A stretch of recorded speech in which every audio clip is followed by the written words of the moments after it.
Hey, what's up, guys? So, Christine asked me to make kind of like a bonus video for this week, so this is what I want to talk about. So, like, for example, like I said before, I'll say again, I had four main mentors who taught me what I know. Of course, I've had many other influences, many other books, many other teachings, but there's four guys who were like all students of Dr. Fleet who spent hours and hours and hours and hours and hours and hours and hours with me. So, I want to talk about two of them and explain why I'm bringing it up. So, one guy was named Dr. Piata, and he was my chiropractor since I was a little kid in Brooklyn. Amazing healer, direct student of Dr. Fleet. He taught me a ton, probably most of what I know about healing and metaphysics. And there was Dr. Loofborough, who I've referred to before, and Dr. Loofborough was a direct student of B.J. Palmer, Clarence Gonstead, and Dr. Fleet, and he taught with Dr. Fleet, and I spent many, many hours with him, and he was an amazing mentor to me. And when I was a student, trying to kind of emulate them, I noticed that Dr. Loofborough kind of had his own style, and Dr. Kata had his own style. Now, they were both students of Dr. Fleet, but they kind of latched on to different aspects of Dr. Fleet's teaching.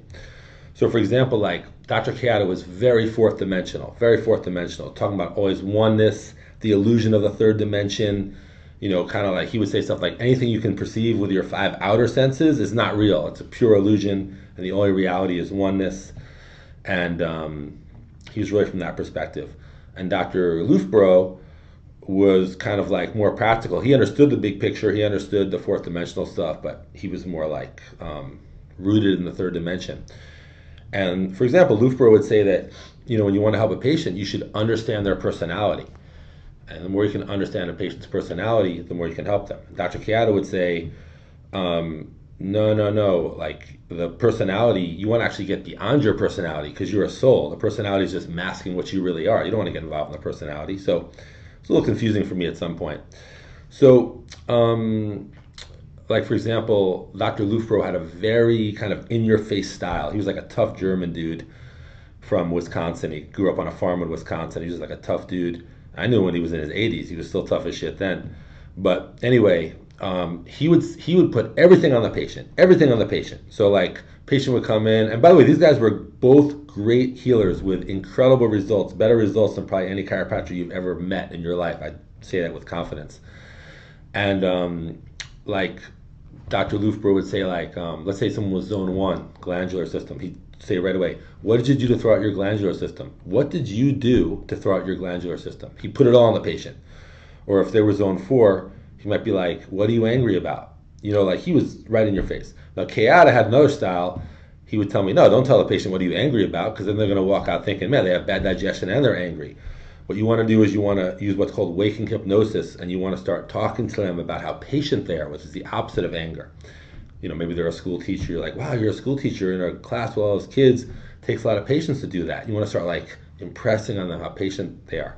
By the way, a little cool principle. It's a principle of hypnosis. When you're behind someone, they're very susceptible to suggestion. When you're behind them, so as a chiropractor, you got it made because they're face down on the table. You're talking to the back of their head. So a principle of hypnosis and suggestion, being behind them is it's a very receptive state to give a suggestion.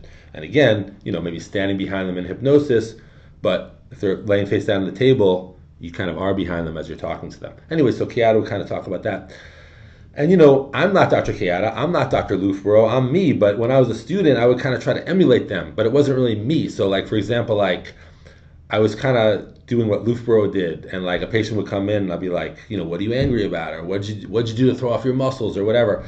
But it wasn't like really me. So it wasn't as good as it could be. And, Keata, man, he was so fourth dimensional that I tried that a little bit, but that wasn't really me either. So then I realized I'm just going to be myself. I'm going to use all these principles of healing. So what I'm telling you guys is don't try to be like Dr. Pete. Be yourself. You want to use my confidence, take it and use it. And of course, you want to use all the principles of healing I'm teaching you, do that. But just be yourself and kind of let these principles and let this technique kind of flow through you the way you are. Be yourself and you get the best results. See you soon.